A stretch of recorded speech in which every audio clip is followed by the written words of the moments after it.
Hey, what's up, guys? Lane from Reptiles here. Also with my buddy Thomas right now. What's going on, guys? Okay, so we recently came up with a show name. We officially have a name. We're calling it Scale Back Radio. We're going to be talking about reptiles that we pretty much any type of backstory we had on a journey to breeding, collecting, keeping, even some scale backstories of stuff that maybe sometimes don't even involve reptiles, just life in general. But in this show, we're going to be talking about reptile shows. Pretty much us doing a vending a reptile show after a year. So the last time we vended was in Raleigh, which is in North Carolina. That was last December. So almost a whole year went by since we were able to. It's not a whole year. It's like almost 6 months. Oh, what do you? It's like it's 8. No, it's like 10 months. It's not almost a year. Almost means a year. Almost. Almost doesn't mean a year, but almost. Rounding up. Okay. I mean, almost a year. All right. Almost a year. Rounding up. Got it. Rounding up. Got it. Almost. So this is also our first show since COVID. So things were a little bit different. In North Carolina, we had to do 2-hour time blocks. Virginia was wide open. You bought a ticket. You could stay as long as you wanted to, which makes a whole lot more sense to me. But it is what it is. But we're pretty grateful to actually be able to do shows. I know up north and other places around the world and country, we're not. There's no shows going on. So for us to have the opportunity to actually vend was really cool. So the first show we did at the, I guess post-virus, pre-virus, whatever Post. going on still. Post-virus. Depending on who believes what.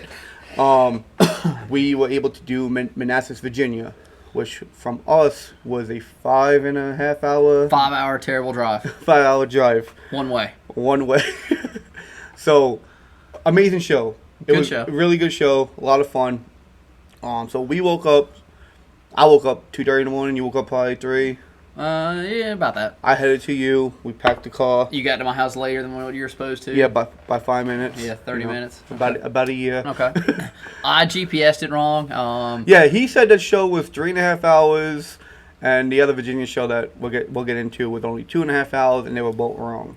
Yeah, it actually took us 5 hours to get to the show, so we showed up like 15 minutes before the show opened, so we were kind of scrambling to get everything squared away at the table before they started letting folks in. So I know a lot of people like to do, when you guys go to a show, it's kind of like do's and don'ts. I definitely want to say a don't is watching a YouTube video as driving to a show. Cause you were showing me the video! He was watching the video as he was driving, which I'm cool. If you're texting and driving, I'm not for it.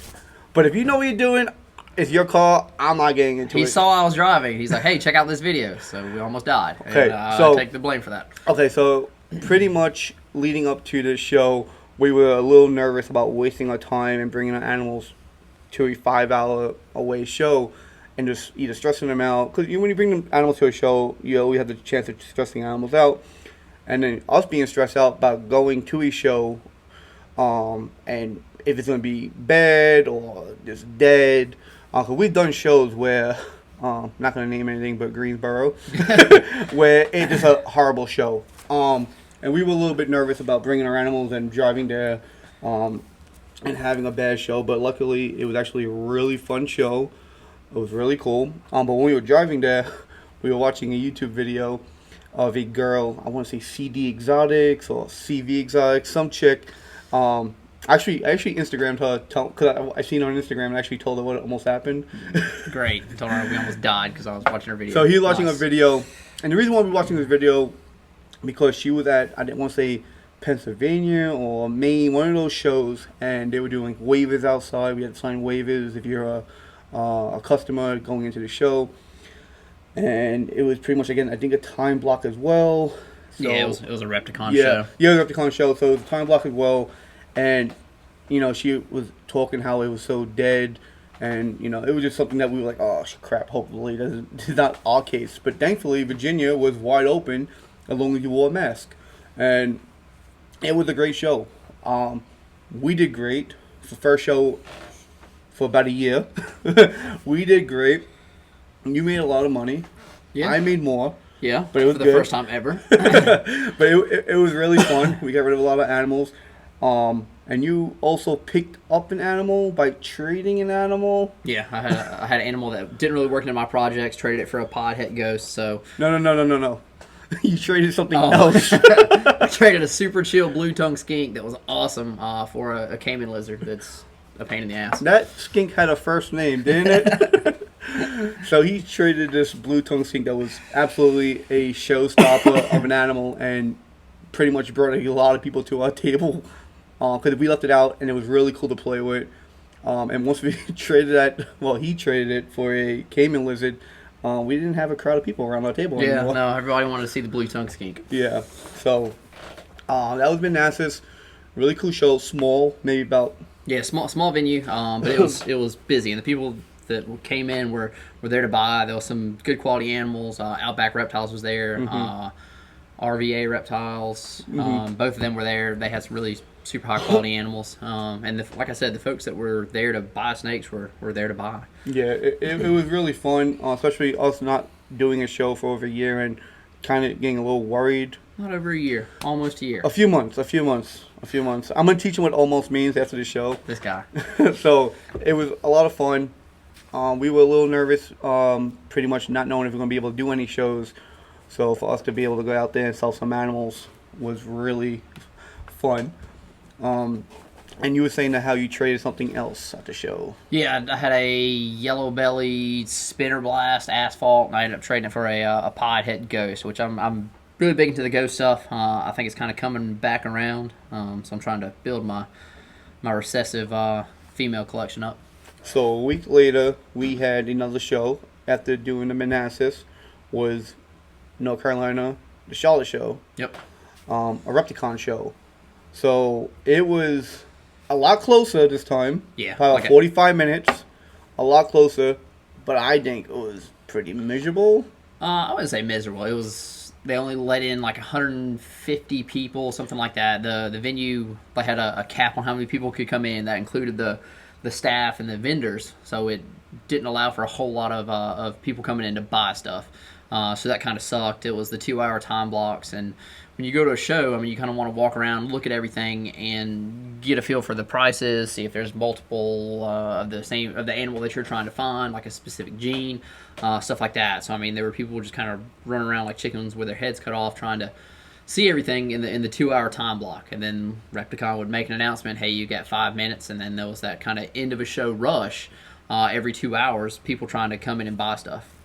But we noticed because we were actually the first table once you head to the right, pretty much the first table of the show. And we noticed once we get that first crowd of people, if they don't buy in that first 15, 20 minutes of them at our table, we don't see them pretty much for the rest of that whole time slot, right? Yeah, the first 15 minutes and the last 15 minutes of the time slot were like gold. The rest of the time, it was just kind of dragging by. Mm-hmm. And one downfall, I guess, was unlike Manassas or the other Virginia show we'll talk about, they wanted to charge, well, they did charge per person we were with as a vendor. Right. So, yeah. So we had 2 tables. There was a total of 4 of us behind the table, so we had to pay extra for the 2 other people behind the table. Whereas Manassas, a vendor, or any of the Virginia shows that weren't Repticon, I mean, you can have as many people behind the table as you want to. We had 3 people behind one 6-foot table. Didn't have to pay any extra for the other people there. Yeah, because we've done shows for years, and you usually don't pay for a +1 when you do a show. It's usually your table, and you know, pretty much a +1 is a given. So for them to want to charge that +1 was kind of like, hey guys, what are you doing? You know, and they were charging us more than they would charge a regular customer. But I get it, 2 days. You know, I guess they're paying for the space amount of people that they're allowed in the building since the virus. I guess they only allowed to have a certain amount. So I guess they had to make their money off of the extra vendor that they're with. So that was that show. That was a cool show, even though it was a bit of a downfall because of, again, the time slots. I guess the downfall thing, again, I guess we'll say on the downfall subject of the cons, was it was from 8 to 6.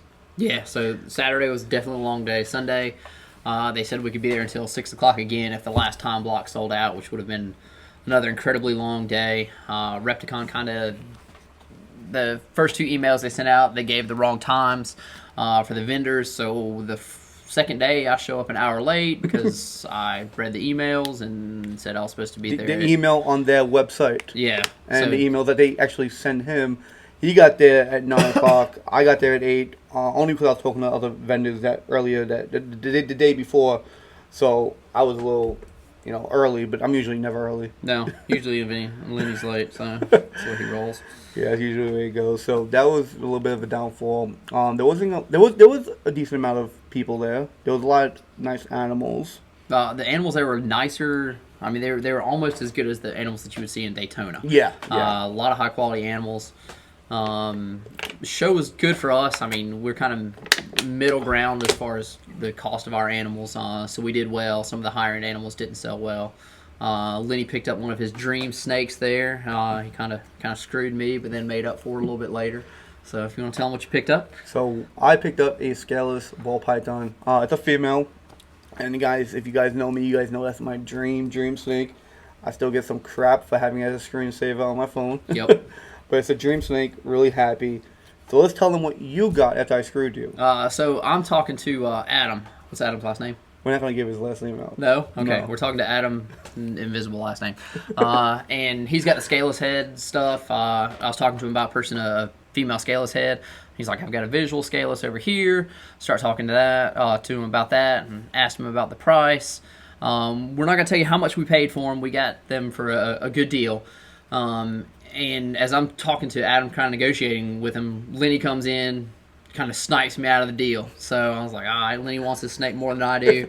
I walk over to the table, or back to our table, kind of crying. With his head down. Yeah, I was like a little kid that just got shut down, but it was all right. It was pretty much, again, the scaleless ball python means so much to me. It was kind of like being a kid back in the day with someone with a Charizard card. He just wanted that Charizard card, so I didn't care who it was.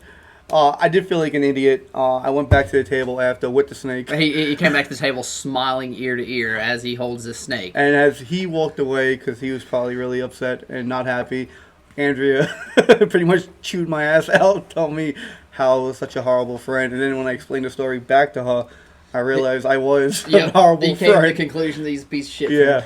Yeah. So I'm not allowed. We're not allowed to leave the table together anymore. He gets his time, then I get my time.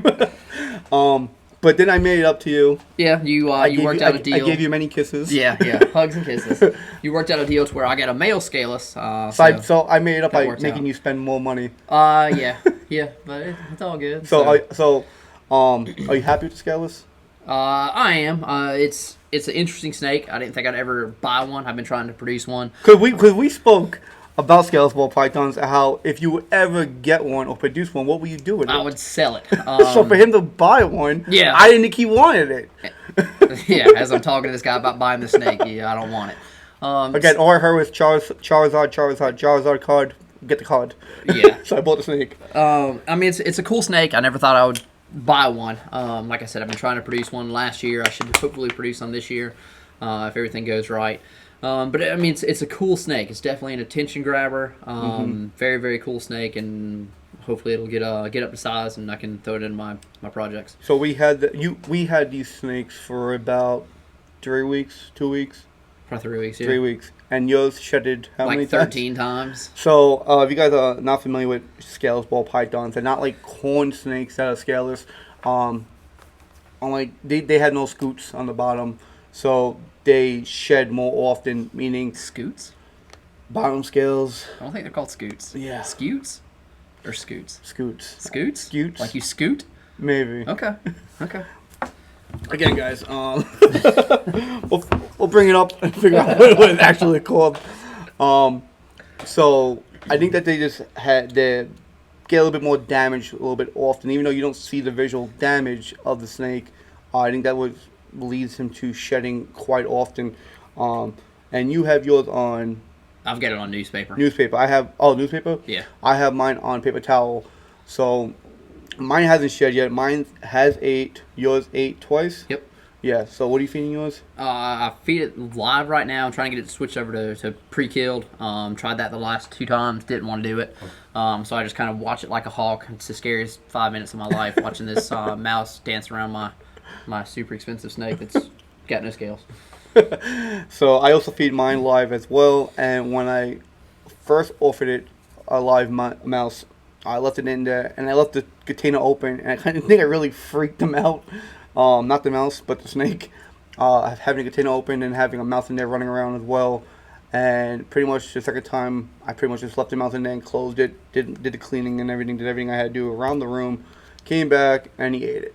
She ate it. So I'm glad they're eating, glad yours is shedding. Hopefully mine will do what it does and sheds as well. And did you pick up anything else from that show? Oh, I picked up GHI pod and then a scales head calico spider. Yes. So yeah, the GHI pod, super cool looking snake. Hadn't seen one in person. Again, Adam had it, saw it, got it from him. Super cool looking snake.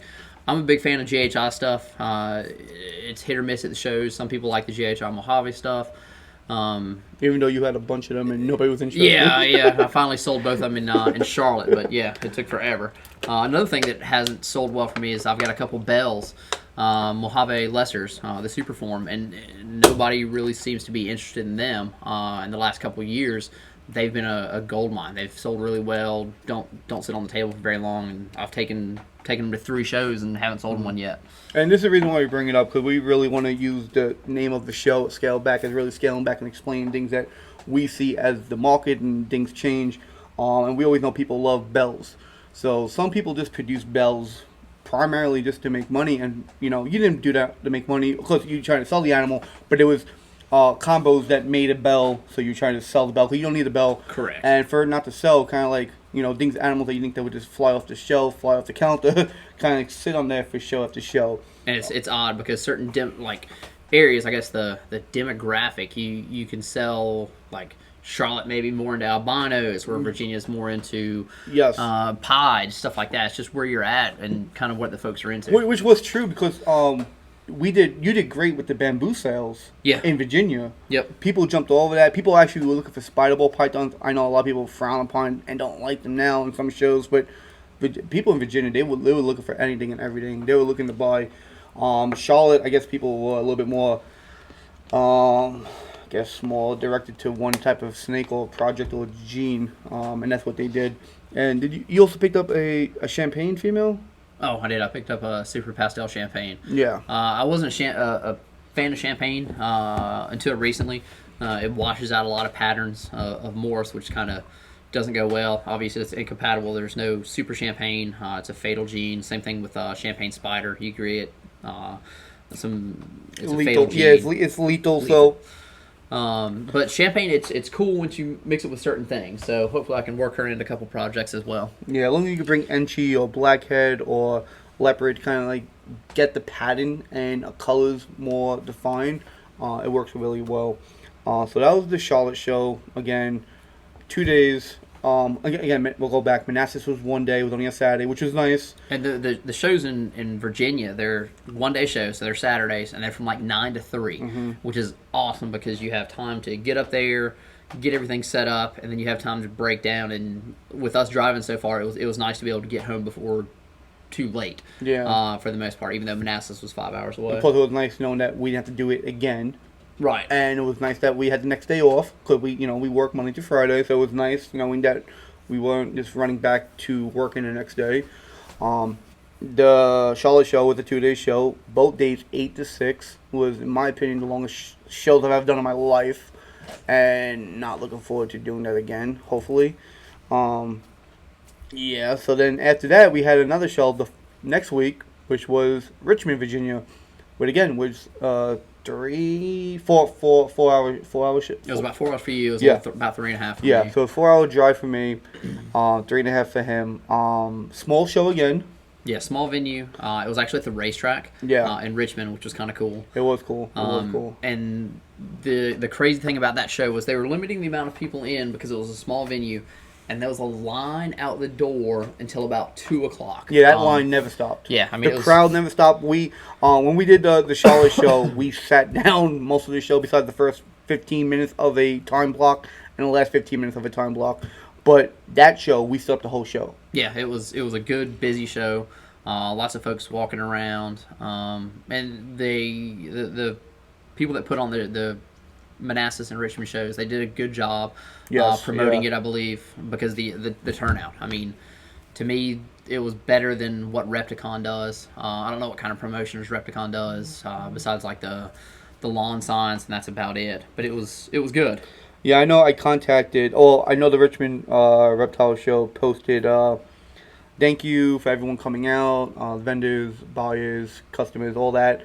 And I actually comment down below, pretty much saying, great show. You know, I gotta give credit when credit is due. It was a great show. Things were really done professional, and I like the fact that, you know, it probably goes by county and state laws, but they were able to actually have a lot of people in without having time blocks, which is a nice, refreshing thing. To actually almost get back to a little bit of normalness, especially at a reptile show. So that was really nice. Hopefully Charlotte, or well, North Carolina can hopefully start doing that soon. Because we did a show coming up in Raleigh, which is November, and that's one of our biggest shows of the year. And hopefully, they are doing the time block. We know that for a fact. They're doing the time block still, right? Yep. So hopefully next year, that goes away. We shall see. So that was the 3 shows that we did in 3-week span. Yes, back to back weekend, Back to back weekends. And that was the first time we ever did anything like that. And I just want to mention a little bit. We usually will do a show, then maybe go to a show and just like not bring stuff, just go to a show and check stuff. But for us, bringing our animals back to back to back, this is our first time doing this. So I want to give you guys a little bit of a backstory on how we went about that. So we were a little nervous about, I guess, doing that. When we're going to be able to feed, are these going to stress the animals out? We got back on Saturdays, or back on Sundays, depending on the show, and we fed that Tuesday. Had no problems with anything regurgitating the next following weekend for the shows. We gave a lot of water. I think the animals did great. I don't think anything stressed out too much. Are you having any problems with anything at home? Yeah, everything ate. No. So, yeah, that's good. And again, it's always about the animals. Yeah, we all bring the animals to the show to make money, but if something is dead, it doesn't look good on us, doesn't feel good, and you can't sell that animal. So we want to make sure the animals are in tip-top shape, because like, me and Thomas just mentioned, we spend a lot of money on scales, ball pythons, and other stuff that he got at the show. And we wouldn't like if those animals weren't in good condition when we were buying them. So we were making sure that these animals, when we were going to each show, was taken care of, a little bit better than we just usually take care of animals, because we know they're going through a little bit more than the regular animals that we have in our collection. So those are the 3 shows. Those are the new pickups we got. It was a lot of fun. I enjoyed it. Anything else you want to talk about? I think that's it, man. I mean, the shows were good. If you have an opportunity to go out and support your local shows, nothing wrong with buying online, but it's I like to personally see a snake, that way you can get the true colors of it. Hold it in my hands, make sure everything's good with it. I mean, I've bought multiple snakes online. I'm not scared of doing that, but it's, in my eyes, it's better to actually physically see and handle the snake. That way you can get a better picture of everything. Yeah, I agree. I know a lot of people have mentioned how, like, ever since this virus happened with reptiles, like, sales been booming on Wolf Market, and I kind of feel like the opposite a little bit with us. I kind of feel like we did the Wolf Market thing because we weren't doing shows, and we did decent on Wolf Market. But I felt like when we got back into show time, we actually did a lot better. Cause I think you and I are really good with being around people and interacting with people than just posting a picture and saying, hey, buy this snake because of the picture. Right.